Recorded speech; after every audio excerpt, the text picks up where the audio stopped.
Hey everybody, I was thinking about this the other day and something has occurred to me to do with little first aid kits and things like this that motorcyclists very often carry with them.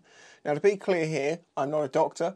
My medical training consists of a 3-day Red Cross first aid course, but I'm not going to be giving medical advice. I'm just going to be posing a question, as it were, or making a suggestion of a logical conclusion. So little first aid kits like this that you can get have got, bandages and plasters and a little bit of medical tape and maybe some antiseptic wipes and stuff like that for cuts and scrapes and small injuries. And for that reason, they are very handy to have with you, not just for yourself as a motorcyclist. We are more likely to get hurt in an incident. Even if you just fall off the bike, you could scrape your hand up or your arm or something. But also for other people that we might see out on the road, and bikers tend to be the more helpful type. But people carrying these on motorcycles for their own first aid doesn't make a huge amount of sense to me, because what this can treat will not kill you. And obviously there are many different methods of how you can be killed on a bike, but, arms and legs getting broken, bleeding can occur at a rate that may be quite lethal in a short amount of time. And obviously depending on where you are at the time means that it's, is this really a good idea to carry with you, or should you carry something that can help treat things that can actually really shorten your life expectancy, such as a trauma kit? Now, obviously, this is a lot bigger than carrying something like this, and I wouldn't necessarily suggest people would want to carry something like this with them all the time. The reason I've got a trauma kit is because I want to do more green laning, and I always do green laning by myself. Now, obviously, the first thing you want to do is call for help. However, again, as I say, with this sort of green laning situation that I get into, I can't get a phone signal down in the bottom of the valleys very often. So I'm reliant on getting myself out or getting someone who happens to be walking by to help me, which will then require them to walk out to get a signal.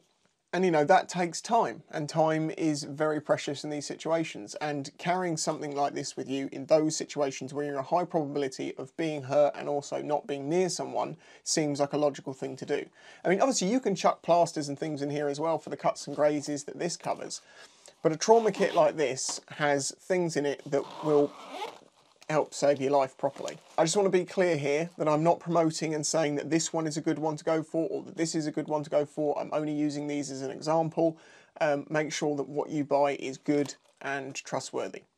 So this is a basic first aid kit like anything you get in a car, bandages, bit of gauze, maybe some medical tape.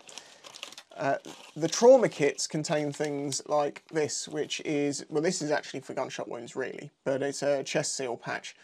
Again, this is for extreme bleeding, and I think it's a self-adhesive pad.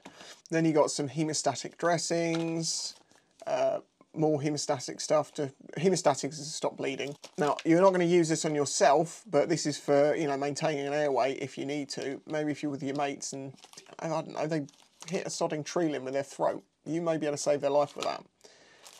These do also come with some more basic stuff like, normal bandages, that's a one-way valve for if you're giving someone CPR, nitrile gloves and a survival blanket. Always good things to have with you. And then you've got like trauma dressings like this, which have got a big pad in them and a bandage attached so you can wrap around and secure it in place. And then something that could definitely save your life is a tourniquet. Now, tourniquets, if you don't know, are basically a tightenable strap that you can put around a limb to stop arterial bleeding. They should not be used in scenarios where compression can stop the bleeding. If you can stop it that way, that's what you want to do. But if it gets to, the point is arterial and you can't stop it, something like this can save your life. Now, there are fakes out there to be aware of. In fact, there was a recall on this one. I've looked into this one and there was a recall, and thankfully, because it's got this mark, it's okay. But yeah, tourniquets, even if you just carried that and that, maybe one of these compression bandages, something designed for much more trauma, much more injury, the thing that actually might kill you. It seems to make more sense to me to do that.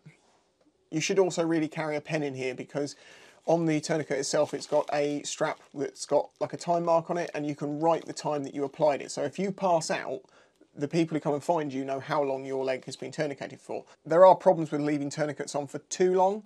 And I think there was a lot of scare about them for that reason, but from some of the research that I've done in more recent times, I find that these save people's lives, and that is just that.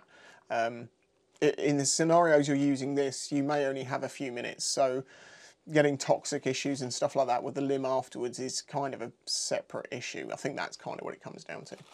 Of course, there is an argument of the hassle of carrying something with you. Like, this is considerably bigger than this, and you're much more likely to carry this with you than this. Like, you know, if you've got to fill stuff in your bag and you're like, well, that takes up big space. This doesn't really so much. So that's, of course, part of it. And if you're riding in the city and places like that, it's probably not such an issue. But if you are exploring off a bit more, and you're being prepared, maybe it would be better to be prepared with something like this than something like this. And that's basically my point. It seems pretty logical, it seems to make sense to me, but I don't know if it's necessarily very intuitive, and because people don't want to think about the worst case scenarios, but it's the worst case scenarios that you need to be prepared. And another point to this is, if you don't know how to use something like a tourniquet, then consider opening it or getting a spare one so you can practice, yes, practice, but don't really do it yourself. It's not a great idea. Do it on a cushion.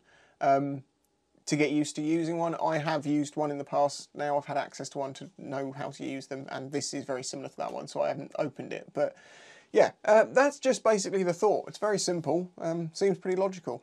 Yeah, I'd like to know what you think about this, and if you're in the medical field, is there anything you want to add, like something that we should or shouldn't do to help look after ourselves in scenarios where we won't necessarily get help from you immediately? Hit the like button if you wouldn't mind, subscribe if you're new here. I do all sorts of motorcycle related content, normally on bike. Until the next one, stay safe and have fun. Bye bye.